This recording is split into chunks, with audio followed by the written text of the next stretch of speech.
미 의회에서 중국의 국제사회 완전 배제를 위한 법안을 통과시킬 예정입니다. 이번 법안은 미국의 공화당과 민주당이 하나가 되어 진행하고 있습니다. 그동안 미국 내의 정권을 잡기 위해 피 튀기는 싸움을 했던 양당이 초당적 국론을 수렴한 것은 상당히 이례적인데요. 미국 의회는 우리 돈 280조 원 규모의 법안 추진을 포함해 중국 견제에 박차를 가하고 있습니다. 로이터 통신에 따르면 중국을 견제하기 위해 책정된 280조 원 중 220조 원이 전반적인 미국의 기술 강화에 투입되고 60조 원은 반도체와 마이크로칩, 통신 장비 생산 강화라는 특정 항목에 배정됐다고 전했습니다.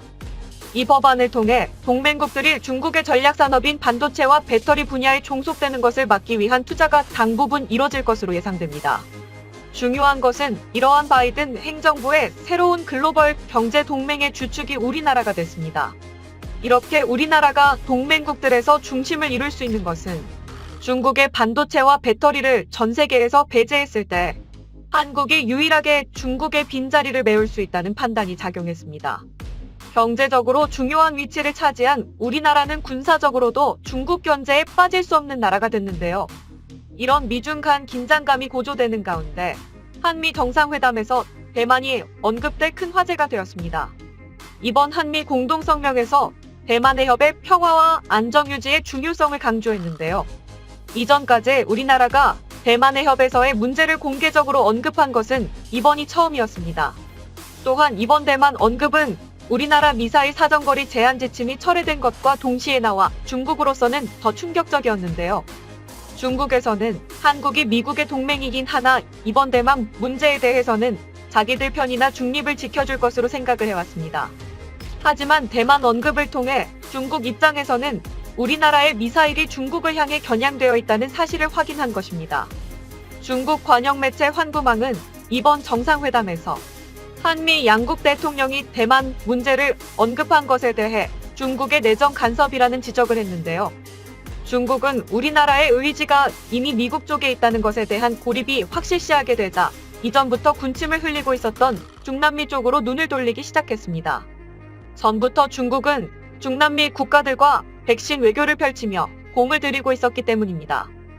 WHO 산하 법미보건기구에 따르면 남미 국가 가운데서 칠레, 엘살바도르, 브라질, 우루과이 등의 남미 국가들은 중국산 백신에 거의 전적으로 의존하고 있다고 말하고 있습니다. 중국은 백신을 쥐고 있어 이들 국가를 옮아낸 것입니다.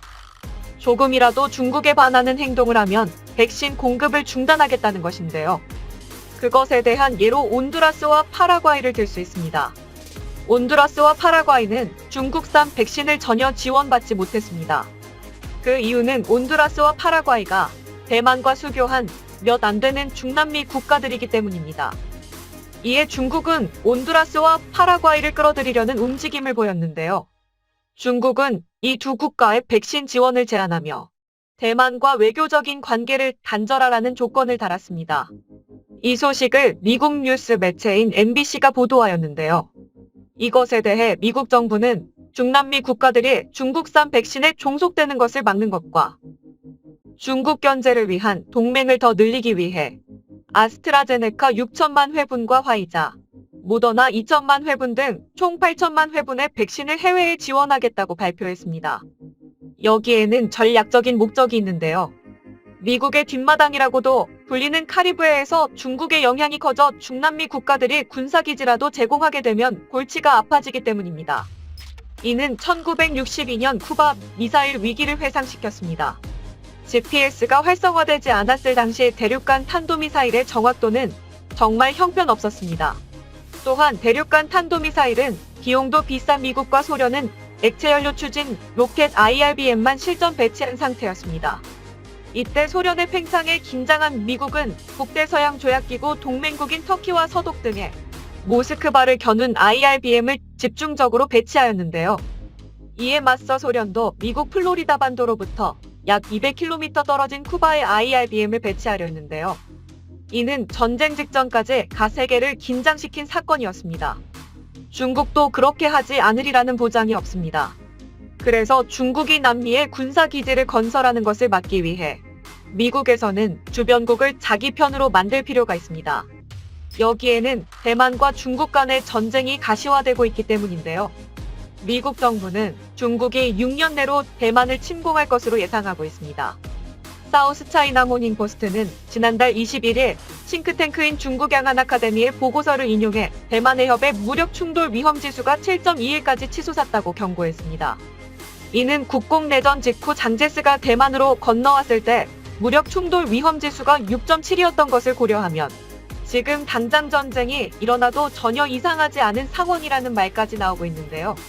이것은 중국이 궁지에 몰린 뒤로 조금만 제재 수위가 높아지면 될 대로 되라는 식의 전쟁이 일어날 수도 있다고 전망합니다. 여기서 중국의 대만 침공 시나리오에는 우리나라 폭격도 포함되어 있습니다. 한미 미사일 지침 해제가 중국에서 꽤 무서웠는지 중국은 애초 태평양과 직접 다른 저장성 일대에 배치될 것으로 예상됐던 차세대 전략 폭격기 H-20을 한반도를 겨냥한 공군 기지에 배치하려는 움직임을 보이기 시작한 것입니다. 위성 사진과 각 군사기지 일대의 소식통을 연결해 각국의 군사정보를 수집하는 공개정보 소식통들은 한미정상회담이 임박한 5월에 중국 장수성의 성도인 난징 인근에 있는 루허마항 공군기지에서 특이한 구조물이 발견됐습니다. 하얀색으로 도색된 이 건물은 경납고 형상이지만 일반적인 경납고로 보기에는 엄청나게 큰 규모였습니다. 해당 기지에 배치된 H-6 폭격기의 표준 경납고의 규격은 폭 47m, 길이 42m 수준이지만 이 경납고는 폭이 80m가 넘었고 길이 역시 75m에 달해 기존 경납고의 2배 정도 되는 크기였습니다. H-6 폭격기는 길이가 35m, 폭이 33m에 불과하므로 80m급의 대형 경납고는 다른 기종의 것으로 보이는데요.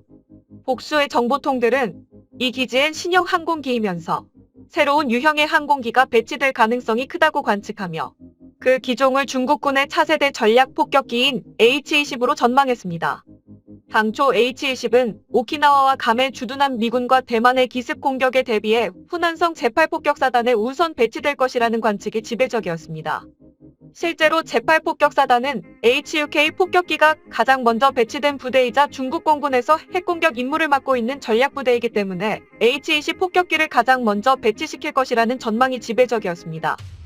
하지만 그 위성사진을 보아 한반도가 J-20과 H-20으로 구성된 중국의 스텔스 스트라이크 패키지의 직접 위협권에 있다는 것입니다. 중국이 이렇게 폭격 전력을 이용하려는 이유는 우리나라의 비상식적인 육군 전력의 존재가 한몫했다고 보는데요. 그래서 중국은 아예 바다를 건너 우리 본토를 타격하겠다는 의도를 엿볼 수 있습니다. 하지만 우리나라는 강한 육군만큼 세계에서 몇 안 되는 최고의 해상 방공 능력을 가진 나라 중에 하나인데요. 우리나라의 해상 방공 체계의 핵심은 해궁 함대공 미사일에 있습니다. 해궁은 발사 후 자동으로 표적을 추적하는 하이어엠 포켓 방식을 채택했으며 최대 사거리는 20km 이내, 최고 속도는 마하 2.0 이상입니다.